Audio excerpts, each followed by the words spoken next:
In our studio today is Chitra Subramaniam, senior journalist, one of India's leading investigative journalists, and now author.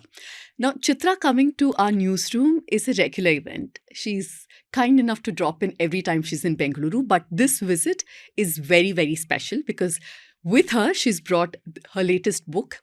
And before we get into the show, I'd urge all of you to pick up a copy. It's out recently. It's called Bofors Gate, A Journalist's Pursuit of the Truth. And this is, Chitra, thank you first of all for coming down. But this is your life's work, isn't it? This is everything that you've been through in piecing together one of the most important investigations of our time. How difficult was it just writing it? It's an emotional work, isn't it? Yeah, thank you, Pooja. It's emotional in many, many ways, but today is also special because as I was coming and getting ready, Tamil, Malayalam, Telugu, Kannada, everybody, the soul of the News Minute, thinks out, think us. So there were all these children. I call them children because, but it was beautiful being here, and you said you do this once a year, so I just got lucky, and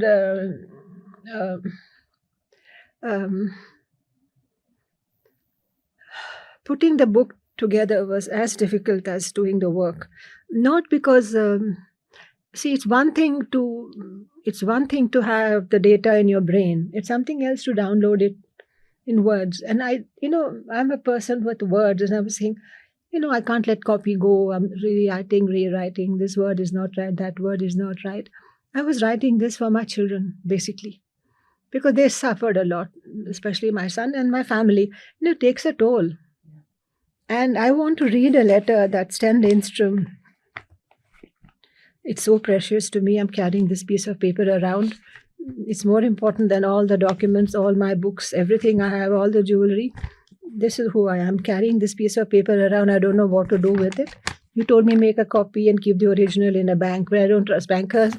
Especially frame it, perhaps. Huh? It's something you'd want to see often. Frame it and put it in your living room, perhaps. Yeah, frame it, somewhere. Because, so he said, for the release of the book, he said, "Dear Chitra, what you have accomplished during your lifetime is held within a single breath of air, as well as the full power of a storm." And you can see it anyway. You can see the storm of the story or the storm of having a child. Because I had called him from the hospital, remember? It's in the book. When I searched for a way around, for a way towards truth, you appeared as sent from a higher power. You came with integrity, perseverance, and a real ability to deeply understand a complex chain of events. At this time of my life, I have understood that time does not exist without actions, karma. And it is through time that events of this story slowly been revealed for you and for me, leading us towards truth. Chitra, if you can recall, we often return to a sentence that became a mantra. Time is our friend in our endeavor. We kept saying, let's give time to time, let's wait. And that's what I was saying, don't rush. Now the truth is not only yours and mine, but again open for the world. Let the world receive the truth with your book. But let it not be understood as the last word. Real truth, it is hard to catch as time since the truth. Sorry, I need. Real truth is as hard to catch as time, since truth and time, understood in this world of change, is controlled by events. Now, whatever the fruits of our labor results in. On this journey through decades, I wish you all happiness and success. Yours, Singh. Skal Chakra, no? So for those who are not aware, this is one of your sources for the Bofors story, right? With the chief police officer. So he was his police officer, and we're talking about time. How many crooks and how many, he's like a philosopher. Right. How many thieves, how many search and seize operations has he done? He's like a guru, like a philosopher. And, he'd not read the Bhagavad Gita. I used to tell him, this is like Advaita. He didn't, for him, he used to stare at me and I used to stare at him because he was talking about like this, the importance of time, give time to time. This is like the Dharma Kshetre, Kurukshetre, So I write about in this. People say, Aapki junoon kya thi? Junoon ne kya?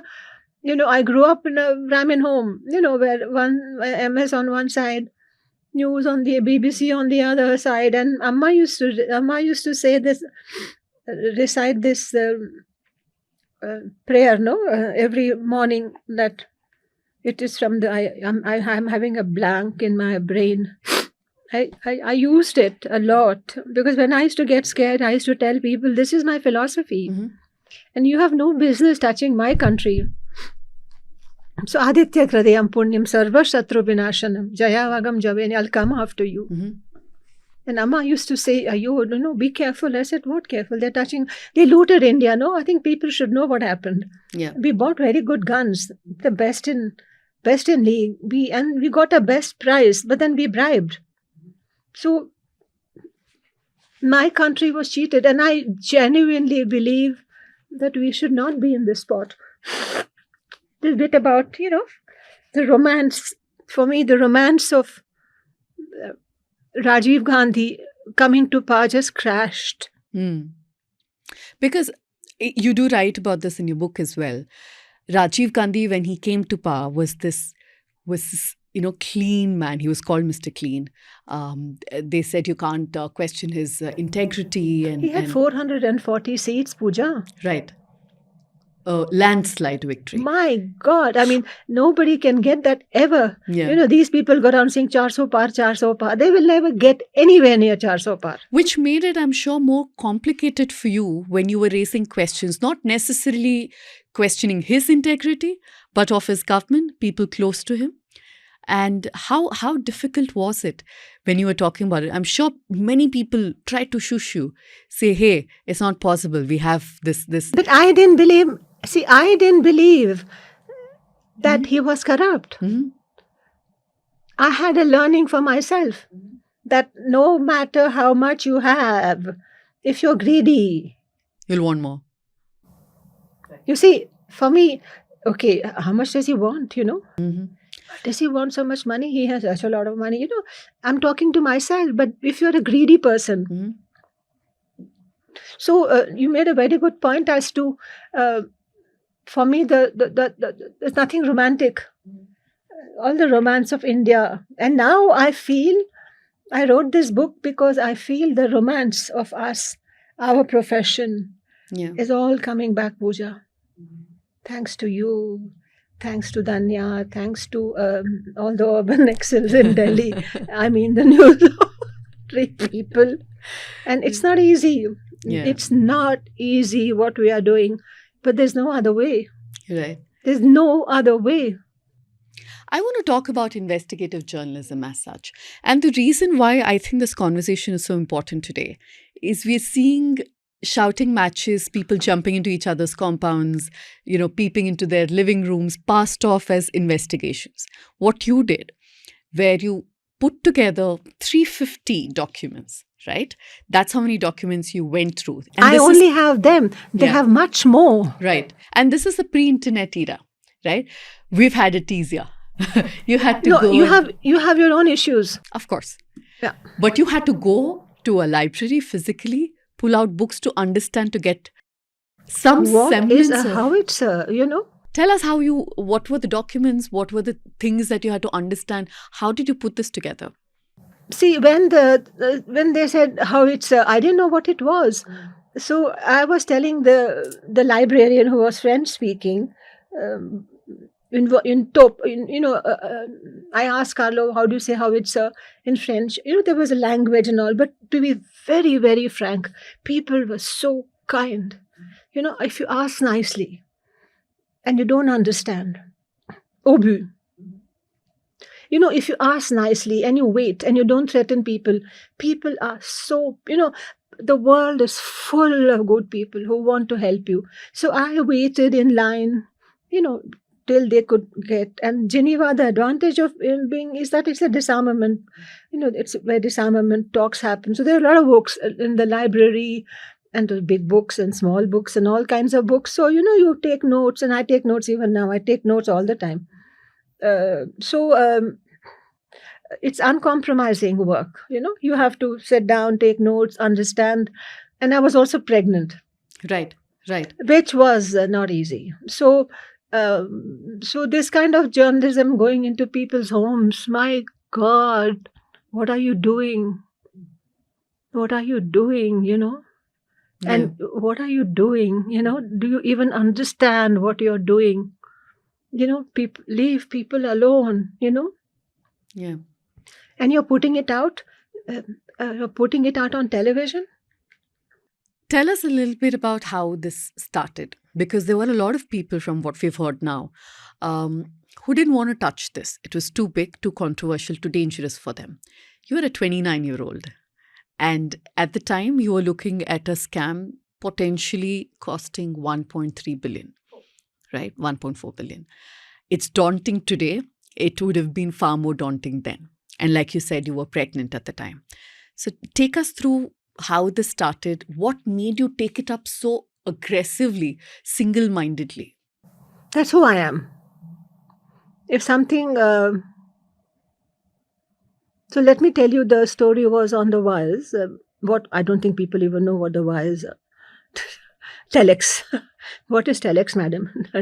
So it was on the telex wire. Today, what you call AP, or it was an Easter weekend, and it had blown up. And a Swedish radio had said that Sweden had taken up its biggest arms deal. It was their biggest arms deal.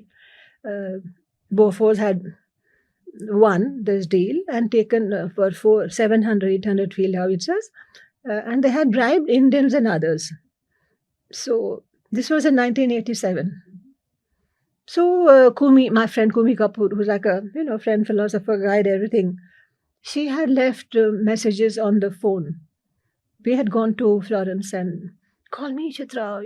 Like today, there's no WhatsApp. No, you only had call me. So I called her. Said, Chitra, this is breaking on the wires. Can you figure out what's going on? So at that point, my first story was for Kumi. She was with, I'm trying to think. She'll let me know. So I did a story on Swiss banking secrecy and, how it's not easy to crack. So the fact that the radio had cracked Swiss banking secrecy was big. And also, when you live in Switzerland, what do you write about? Cheese, chocolates and Swiss banks. So but by Tuesday, because Easter holiday, Monday is closed, by Tuesday, all hell had broken loose. All hell had broken loose. There were people in my office, all politicians that I known from India. Rajiv Gandhi is involved. Rajiv Gandhi is involved. Rajiv Gandhi. I said, where? That Rajiv Gandhi, unfortunately for him, naivety or probably innocence or badly advised, probably all of that put together, had said that neither me nor my family has taken any money. But nobody, this is like saying, huh? You're smiling. Nobody had accused you, Yeah. So why are you shooting yourself in the foot? Then it got worse, because that was 17th of April. And by the 21st of April, Bo Andersson, who was with Dagens Nyheter, had written a story saying that Hinduja family had taken part of the bribe. So more hell broke loose. This is where that thing, that looking under, we've got to stop thinking that journalism is all about hell breaking loose. It's not. At least it's not for me. So then I started making my questions. I have family in Europe, Tata's friends, Party's friends, and I started Then I got a thing from Mr. Enram. I was stringing for Enram, and he never forgets to tell people I'm just a stringer, but that's his problem. He said that we are sending someone to Stockholm from Finland. We have a special correspondent. Can you find out? So then, we started working, and then that's when I met the arms dealer. So this is how the story started, Pooja. But little did I realize, I was cutting my teeth as an investigative journalism because you're not born as one. Nobody is born as an investigative journalist.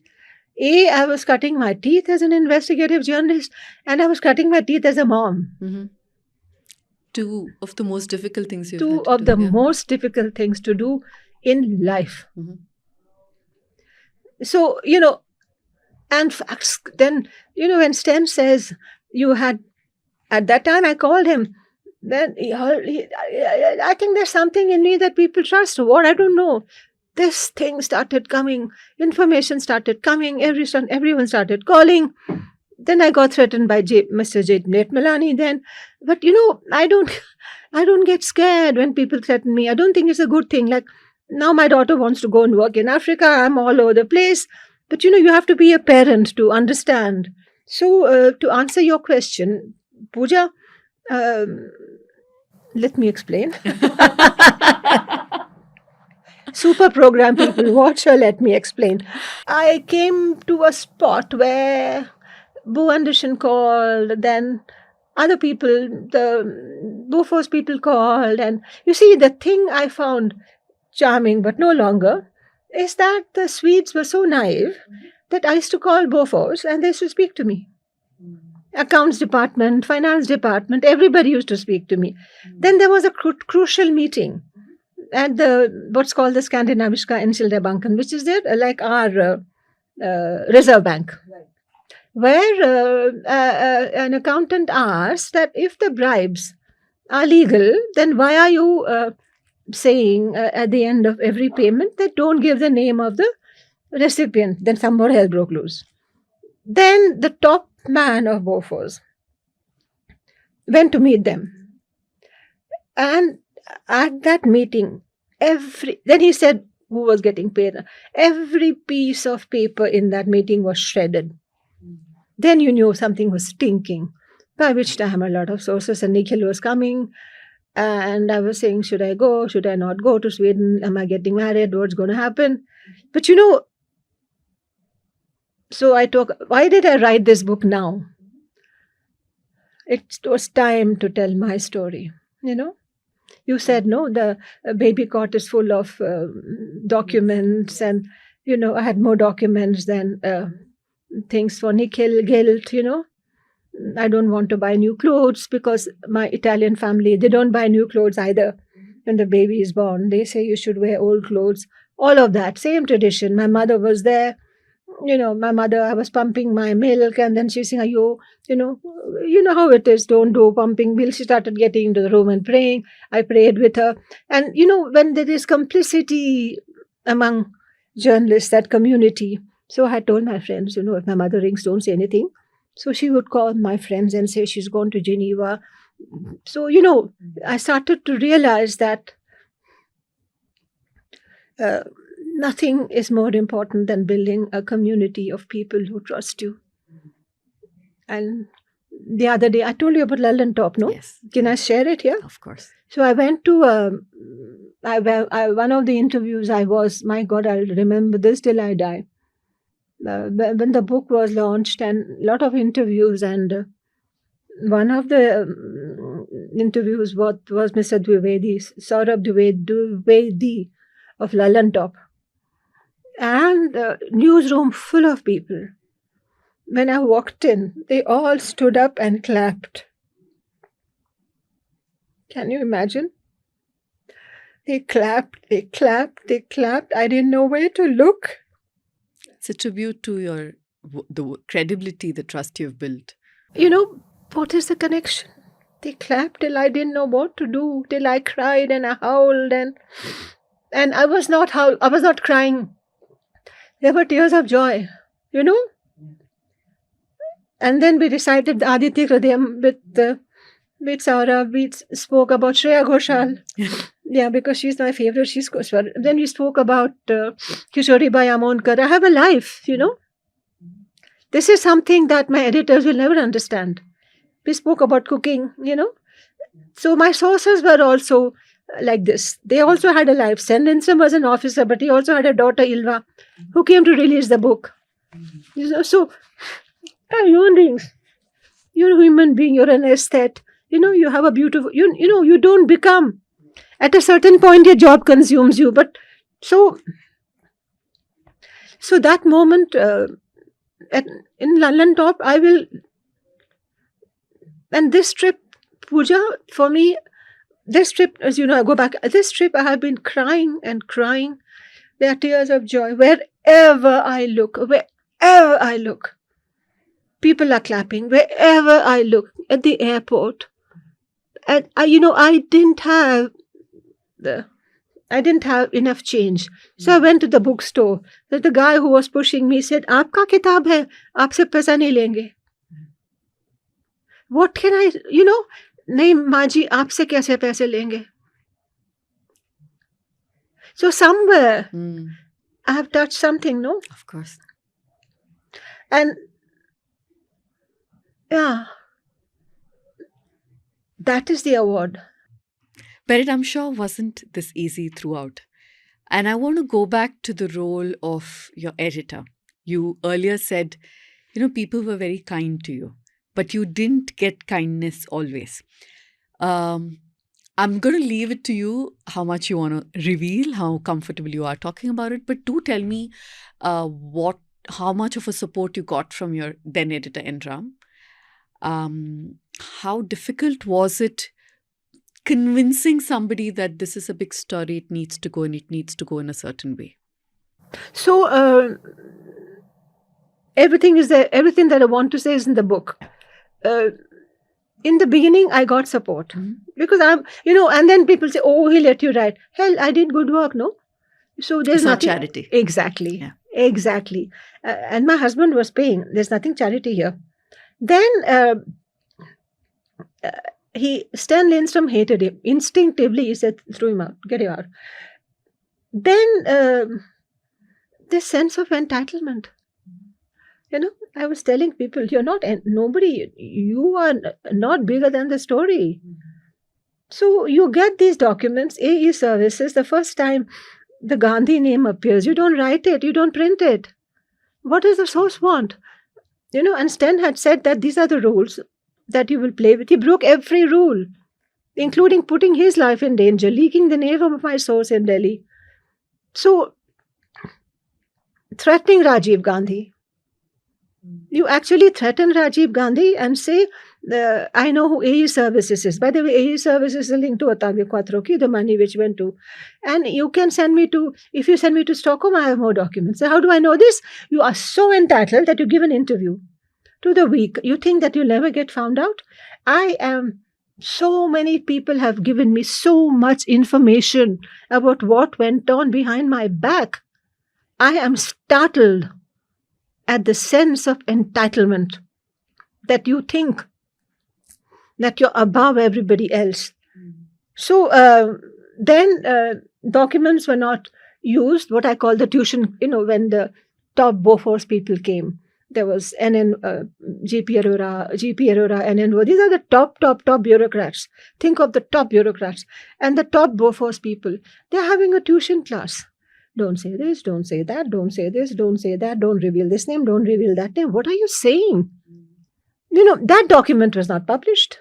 It's a secret meeting between Bofors and our officials. They didn't invite General Sundarji and General Sundarji. He did not print those documents. That's an oversight. This is an oversight. Oversight. What was the real reason? Who were they trying to protect? First of all, I think the government and himself, I think he didn't realize how good I was. And he didn't know what he had got into because he didn't have a background in investigative journalism.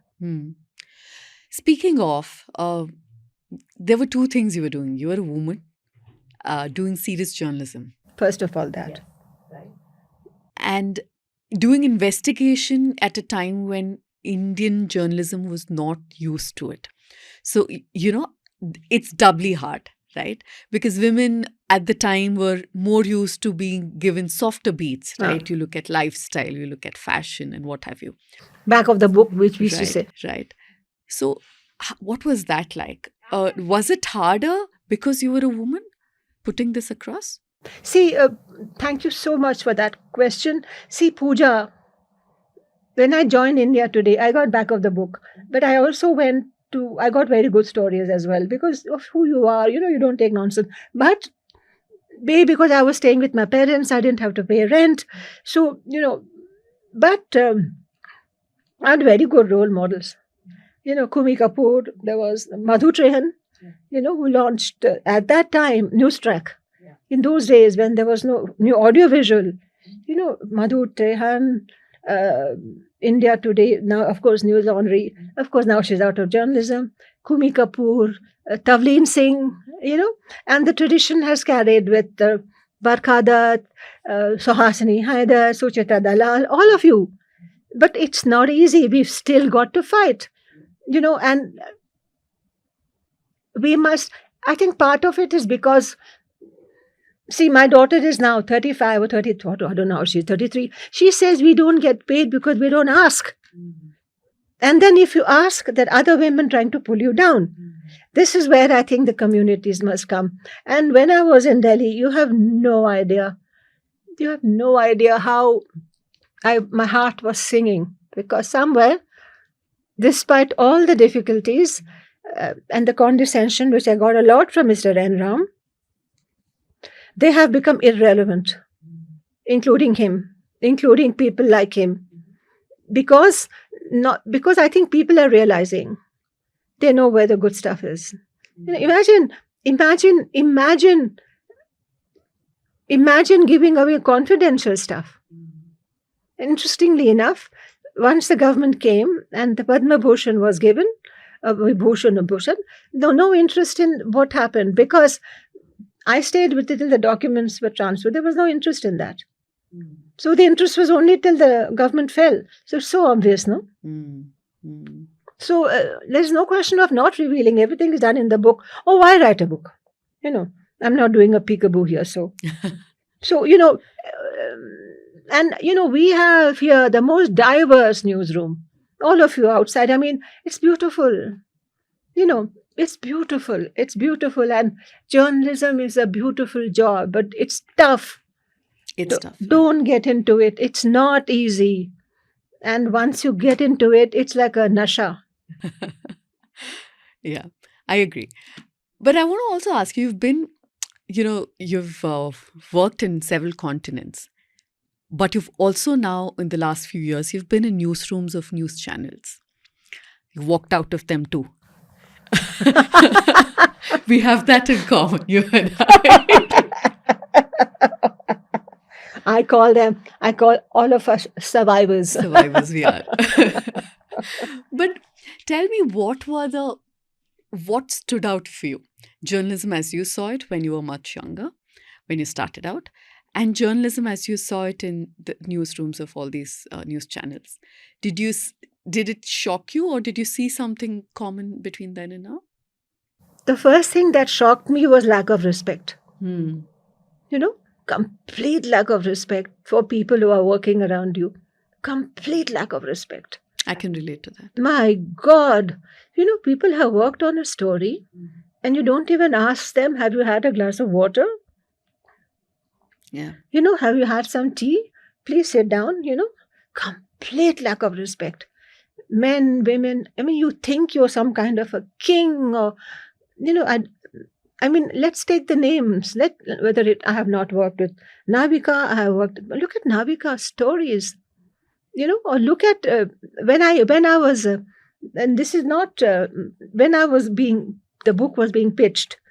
I told my publisher Juggernaut, I don't want to meet. I don't want to meet Arnab Goswami. I don't want to meet Navika Kumar. I don't want to meet ANI. Okay, I don't, because not only are they destroying journalism, they're destroying the work that you and I do. But you know what is nice? They're getting it back. I once wrote a piece, Just Hindu, Muslim, Hindu, Muslim, Hindu, Muslim. I wrote it for The pro. another. Yeah. We will come after you. She said that piece is still read. We will come after you. And now is our time. But funnily enough, 2 of the 3 people I named wanted to meet me badly. That is done and dusted. You will have to say sorry, not just to, you'll have to say sorry to so many people. What am I? Are you a journalist? What a shame you are on journalism. Talking of shame, scumbag. There is this journalist I love, Manu Josephson. Brilliant. I mean, I'll give you an example. He said that, all the Malayalis have decided it's winter in Delhi because all the coconut oil is frozen. That's his kind of. Yeah. Everybody, every interview I went to, they had his piece. Because he said that he bought my book because it's about a time when governments actually fell. He wrote about the sense of shame, how important it is for journalists to have that sense of shame. And I'm stressing on the word shame, because if you don't have it, you're not a journalist. Mm. And all the people I'm naming them because they're at the top and they have a whole lot. But how shameful, how shameless are you? How shameless are you? You're destroying lives, you're destroying people, you're destroying institutions. Who gave you the right? Mm. What is that that makes you tick? Money? Access. Access. Yeah. Access Access. journalism. Because I know what people who give access also talk, no? Of course. But look at what it's gotten reduced to, right? You praise those in power the entire year so you can get their interviews twice in 1 year. And what do you do with And those all interviews? the children come to the wedding and you look, I mean, can you imagine? Yeah. This is journalism? Shamelessness, no? And then I've heard the other side. Usko to ye de do, usko ye de do. They actually put a price on you. See, access journalism cuts both ways, no? It's terrible. Yeah. What do you make out of what's being passed off as investigation now on especially television channels? And unfortunately, print isn't doing as much as they can with all the resources. What do you make out of it? It's not investigative journalism. It's not even good entertainment. It's low entertainment, low level entertainment. I don't watch. There is investigation. There is good stuff in the South. Yeah. Like if you look at like Malayalam papers or Tamil papers, there are good people coming up. And I said I don't want to use that term. Legacy media. We should come up with something that is ours. Yeah. Do you think that era is over? Because, I mean, even 5 or 7 years ago, for example. It was tough. But with, I hate to use the word, but smaller newsrooms coming together, collaborating, like we did with The Wire, with, of course, News Laundry, Scroll. Do you think that... till we come up with a better word, the era of legacy newsrooms, do you think it's over? Done and dusted. They'll have to figure out because people are fed up. And what is getting stronger is these communities. And also, I mentioned it to Manisha, an example, but you people share, right? See, that story broke... the 24/7. Today, news is breaking 24/7. And the IT cell of all governments, they don't understand this, right? They're trying to manage an event in one country, but it's broken somewhere else. There's a stampede in Kumbh. It's a global story, fool, And I'm sitting up and watching. I send either a message to you or to Manisha or to Niku, Abhinandan or Dhanya. I say, hey, the stampede in the Delhi station, right in the middle of Delhi. There is a stampede in the railway station. So it's the story breaking the world over. Your IT cell is not going to get it. Yeah. Because you see, telling a lie is much more difficult. Getting lies going because you have to get instructions, you have to get order. Kya bolna hai? Telling the truth is easier, no? Send a camera today. So that is what. And I wanted to hold up this. I grew up in... not far from Calcutta, Naxalbari, I read, Charu Mazumdar, and look at this. Amarwadi to Marwadi, Naxalwadi. Information will come out. Okay, there's a violent side too. There's a lot of violence that goes on. But today, anybody who wants to read, anybody who wants to get information, anybody who wants, and this is where the IT cell of my government doesn't understand. They sit and they think we will plant a story here, but you can't plant a story internationally. I mean, same thing is happening in the United States. They're trying to plant a story here, plant a story there. Today, the era of planting stories is over for any government. You can't plant, Before I wrap up, I want to ask you if you have any tips, any advice to young journalists who want to take up journalism, who look up to you and they want to do investigative journalism. See, I'm not. So, I know you ask people to be pesky. oh my God, I shot myself in the foot. That pesky showed up. That pesky showed up at my your door. doorstep. So my daughter said, "Serves you right." But yeah, be pesky. Be curious. Be very curious, but don't be disrespectful. Don't be arrogant. Ask. Don't give up. Show up everywhere. Go everywhere.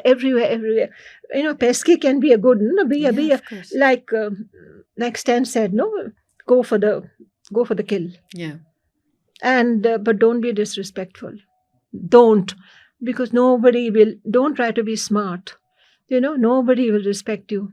Be very what kind of a journalist are you if you don't question the government? I'm not the enemy of the state. So tell your news editor who's telling you, questioning power is not tantamount to questioning Country. country. Yeah. Exactly. If I question something, it doesn't make me a traitor. No, it doesn't make me Soros or something. No, it doesn't make me CIA. I want to know. This is where the whole Bofors thing came. No, we bought a good gun, we got a good price. Why did you have to bribe? So that's my 2 bits. Well, it was lovely having this chat with you. We usually do this offline, but it was great doing it on camera. More power to you. And I hope all of you pick this up. It's in the stands. Do read it. She's also on Twitter. You can ping her and see if you have any questions. Please speak to me. And Don't on my Twitter. If you say bad words, I won't respond. Yes. Yeah, But if you have questions, I'm and sure if you you'll use engage. swear words and bad words, you will not hear from me. And keep all your dirt to yourself. Remember that. But thank you for joining us, and it was a pleasure having you here today. Thanks, Pooja. Thank you. Ajay. Thanks, Ajay. Thanks so much. Yeah.